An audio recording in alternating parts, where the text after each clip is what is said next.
Assalamualaikum warahmatullahi wabarakatuh. Perkenalkan, nama saya Lady Rafiatun Wafiron dengan NIM 202011110023. Kali ini saya akan menjawab pertanyaan UAS nomor 1A, B, dan C. Yang pertama, yang A. Bekerja adalah manifestasi amal soleh. Bila kerja itu amal soleh, maka kerja adalah ibadah.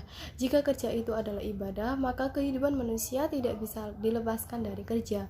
Seorang muslim tidak hanya bekerja demi mencapai manfaat komunitas manusia, tetapi wajib ia bekerja untuk kemanfaatan seluruh makhluk hidup.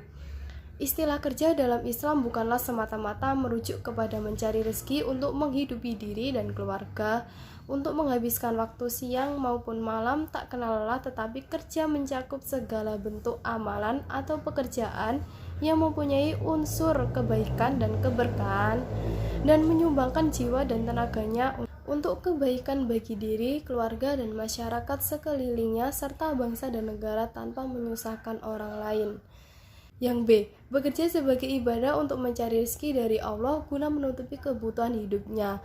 Bekerja untuk mendapatkan rezeki yang halalan thayyiban, termasuk dalam jihad di jalan Allah yang nilainya sejajar dengan melaksanakan rukun Islam. Ada beberapa strategi mencari rezeki menurut syariat Islam. Yang pertama, cari pekerjaan yang halal, jauhi yang haram. Dalam mencari pekerjaan, berusahalah untuk menyeleksi pekerjaan. Carilah yang halal dan jauhi yang haram. Dari Jabir bin Abdillah radhiyallahu anhu, Nabi SAW bersabda, "Wahai umat manusia, bertakwalah engkau kepada Allah dan tempuhlah jalan yang baik dalam mencari rezeki, karena sesungguhnya tidaklah seorang hamba akan mati hingga ia benar-benar telah mengenyam seluruh rezekinya walaupun terlambat datangnya. Maka bertakwalah kepada Allah dan tempuhlah jalan yang baik dalam mencari rezeki. Tempuhlah jalan-jalan mencari rezeki yang halal dan tinggalkan yang haram." Hadis riwayat Ibnu Majah nomor 2144. Al-Hafidz Abu Thohir mengatakan bahwa hadis ini sahih. Yang kedua, cari berkah dalam pekerjaan, bukan besarnya gaji. Ada sahabat yang pernah bertanya pada Nabi SAW, "Wahai Rasulullah, mata pencaharian apakah yang paling baik?" Beliau bersabda, "Pekerjaan seorang laki-laki dengan tangannya sendiri dan setiap jual beli yang mabrur atau diberkahi." Hadis riwayat Ahmad 141, Hasan li ghairihi.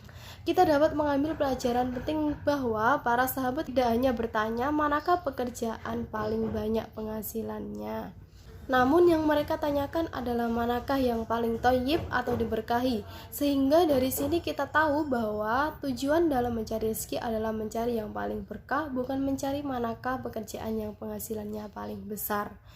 Yang ketiga, jauhkan diri dari pekerjaan yang meminta-minta.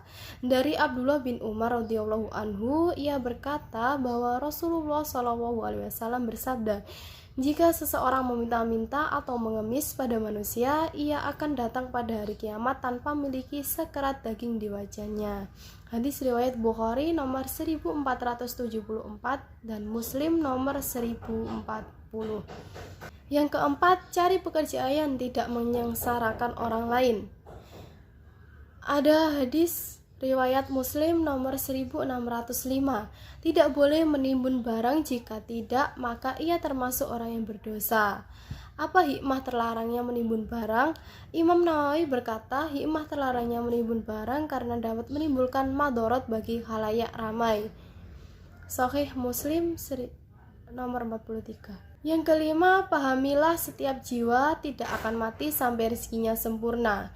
Dari Ibnu Mas'ud radhiyallahu anhu, Nabi SAW bersabda, "Sesungguhnya Roh Kudus Jibril telah membisikkan ke dalam batinku bahwa setiap jiwa tidak akan mati sampai sempurna ajalnya dan dia habiskan semua jatah rezekinya.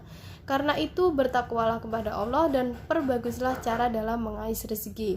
Jangan sampai tertundanya rezeki mendorong kalian untuk mencarinya dengan cara bermaksiat kepada Allah. Karena rezeki di sisi Allah tidak akan diperoleh kecuali dengan taat kepadanya." Hadis riwayat Musnad Ibnu Abi Syaibah nomor 129 dan Tabarani dalam Al-Mu'jam Al-Kabir nomor 166. Dalam hadis di atas Diperintahkan untuk mencari rezeki dengan cara yang halal. Janganlah rezeki dicari dengan cara bermaksiat atau dengan menghalalkan segala cara. Yang terakhir adalah banyak berdoa supaya dapat rezeki yang halal. Terus meminta kepada Allah untuk mendapatkan pekerjaan yang halal sebagaimana yang Nabi Shallallahu Alaihi Wasallam ajarkan. Doanya, Allahumma ufini bihalalika an haramik wa aghnini bifadlika amman siwak. Ya Allah, cukupkanlah aku dengan yang halal dan jauhkanlah aku dari yang haram, dan cukupkanlah aku dengan karuniamu dari bergantung pada selainmu. Hadis riwayat Tirmizi nomor 3563, Hasan menurut At-Tirmizi, begitu pula Hasan kata Syekh Al-Albani. Yang C. Allah Subhanahu wa taala berfirman, A'udzu billahi minasyaitonir rajim. Bismillahirrahmanirrahim. Wa qul i'malu fasayarallahu amalakum wa rasuluhu wal mu'minun wa saturadduna ila alimil ghaibi wasyahadati fayunabbi'ukum bima kuntum ta'malun. Yang artinya, dan katakanlah bekerjalah kamu, maka Allah akan melihat pekerjaanmu. Begitu juga Rasulnya dan orang-orang mukmin, dan kamu akan dikembalikan kepada Allah yang mengetahui yang gaib dan yang nyata. Lalu diberitakannya kepada kamu apa yang telah kamu kerjakan. Quran Surat At-Taubah ayat 105. Kenalkan, nama saya Monika Inneke Permatasari dengan NIM 2020 110029. Di sini saya akan menjawab pertanyaan nomor 2A. Dalam ruang lingkup muamalah, ilmu fikih muamalah memiliki ruang lingkup yang luas karena meliputi seluruh kegiatan manusia dengan berdasarkan hukum syair Islam yang berisikan larangan maupun perintah yang telah ditetapkan. Dan selanjutnya ada prinsip muamalah. Pada dasarnya segala bentuk muamalah adalah mubah, kecuali yang ditentukan oleh Al-Quran dan Sunnah Rasul. Bahwa hukum Islam memberi kesempatan luas perkembangan bentuk dan macam muamalat baru sesuai dengan perkembangan kebutuhan hidup masyarakat. Selanjutnya 2B, yang terdiri dari muamalah adabiyah, merupakan muamalah yang memiliki kaitan dengan bagaimana cara tukar-menukar benda berdasarkan dari segi subjeknya, yaitu manusia. Dengan adanya muamalah adabiyah mengatur tentang batasan-batasan yang diperbolehkan atau tidak diperbolehkan oleh manusia terhadap benda. Muamalah adabiyah berkaitan dengan adab dan akhlak seperti saling menghargai, sopan santun, dan jujur. Selanjutnya ada muamalah madiyah, merupakan muamalah yang berkaitan dengan objek muamalah atau bendanya. Dalam muamalah ini menetapkan aturan secara syarah terkait dengan objek bendanya seperti apakah suatu benda halal ataupun haram untuk dimiliki dan apakah boleh untuk diperjualbelikan. Perkenalkan, nama saya Rafli Nur Akbari dengan NIM 202011100007. Di sini saya akan menjawab jawaban UAS Al-Islam. Untuk yang 3A, yaitu seperti menolongnya jika ia meminta pertolongan, lalu membantu jika ia perlu bantuan, lalu menjenguknya jika ia sakit, terus menghiburnya jika ia mendapat musibah, lalu mengucapkan selamat jika ia bahagia. Hal ini sebagaimana sabda Nabi Muhammad SAW, barang siapa beriman kepada Allah dan hari akhir, hendaklah ia berbuat baik kepada tetangganya. Hadis riwayat Bukhari. Untuk yang 3B, A'udzubillahi minasyaitonirrajim. Bismillahirrahmanirrahim.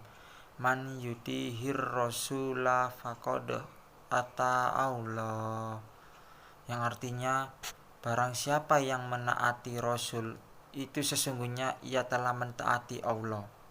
Surat An-Nisa ayat 80. Untuk yang 3C, jawabannya ialah menghormati guru. Lalu mendengarkan guru dengan baik ketika guru sedang menerangkan.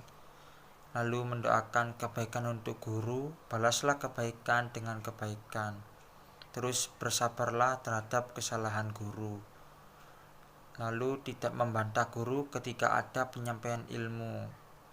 Terus sopan dan santunlah terhadap guru, dan beretika yang baik kepada guru.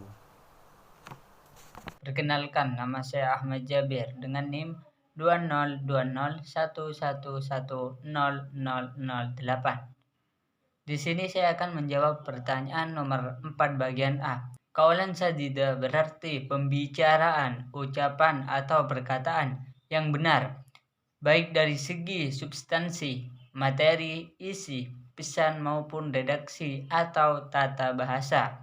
Dari segi substansi, komunikasi Islam harus menginformasikan atau menyampaikan kebenaran, faktual, jujur, dan tidak berbohong. Sedangkan dari segi redaksi, komunikasi Islam harus menggunakan kata-kata yang baik dan benar, baku sesuai kaidah bahasa yang berlaku. Di sini saya akan menjawab pertanyaan nomor 4 bagian B. Kaulan karimah adalah perkataan yang mulia dibarengi dengan rasa hormat dan mengagumkan, enak didengar, lemah lembut, dan bertata krama. Dalam ayat tersebut, perkataan yang mulia wajib dilakukan saat berbicara dengan kedua orang tua dan tidak boleh menyakiti atau melukai perasaan kedua orang tua. Di sini saya akan menjawab pertanyaan nomor 5. Akibat pandemi COVID-19, sistem perkuliahan dilakukan secara daring. Saya sendiri menjadi mahasiswa angkatan pandemi ini. Terlepas dari itu semua, kita harus tetap bersosialisasi dengan teman maupun dengan dosen. Tidak banyak yang bisa kita lakukan terhadap teman. Hanya saja kita masih bisa membantu tolong-menolong terhadap teman, yaitu ketika teman tidak mengerti materi ataupun tugas. Dan sebaliknya, tanggapan teman-teman terhadap saya itu sangat baik. Dan begitupun dosen sangat memahami kondisi pandemi ini.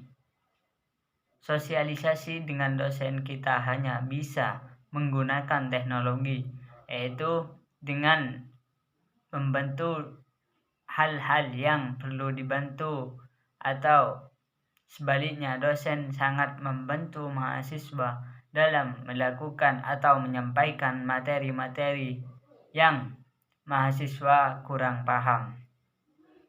Mungkin hanya itu. Assalamualaikum warahmatullahi wabarakatuh.